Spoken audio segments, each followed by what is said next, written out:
Mati, malam ini adalah satu kebanggaan juga bahwa Universitas Jember akan meluncing satu bentuk kesenian yang merupakan nanti adalah ciri khas tari dari Universitas Jember dan mungkin ini akan dijadikan sebagai tarian-tarian pembuka di saat acara-acara Universitas Jember. Jadi betul-betul murni produk seni dari Universitas Jember. Dengan ini kita launching tari Kidung Mangesti Dharma.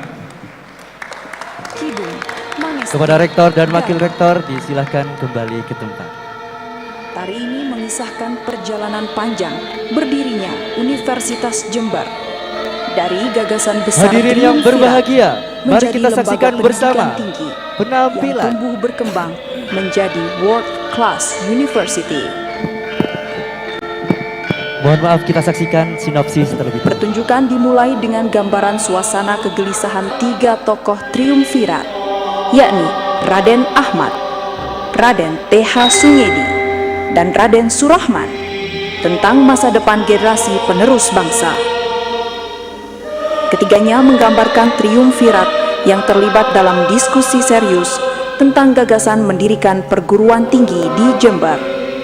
Tekad bulat ketiga tokoh tersebut membuahkan hasil dengan berdirinya Universitas Tawang Alun yang kemudian menjadi Universitas Negeri Jember dan selanjutnya menjadi Universitas Jember.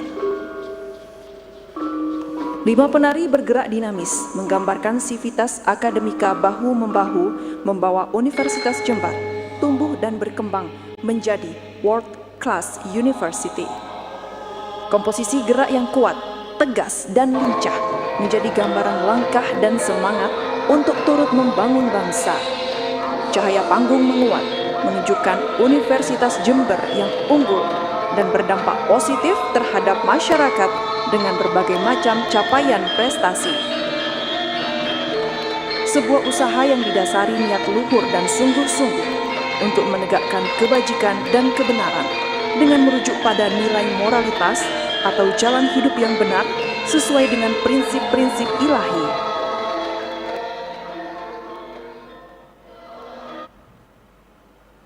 Hadirin yang berbahagia, mari kita saksikan bersama penampilan tari Kidung Mangesti Dharma. Mari kita berikan aplaus yang meriah dan selamat menyaksikan.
Hayaksa eko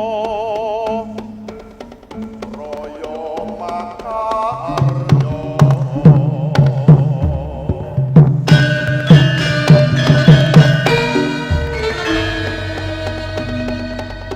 Yo angkang setika Cantut kumrego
maju bersama membangun bangsa.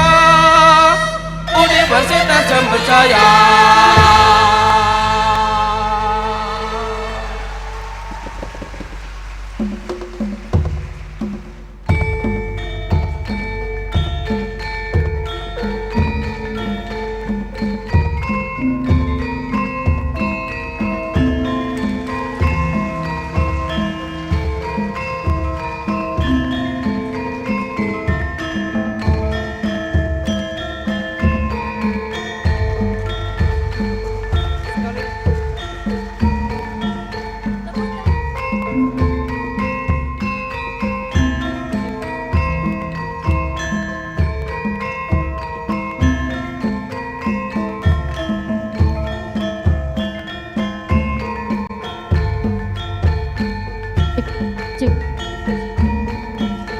Berikan tepuk tangan yang meriah sekali lagi atas penampilan yang sangat luar biasa.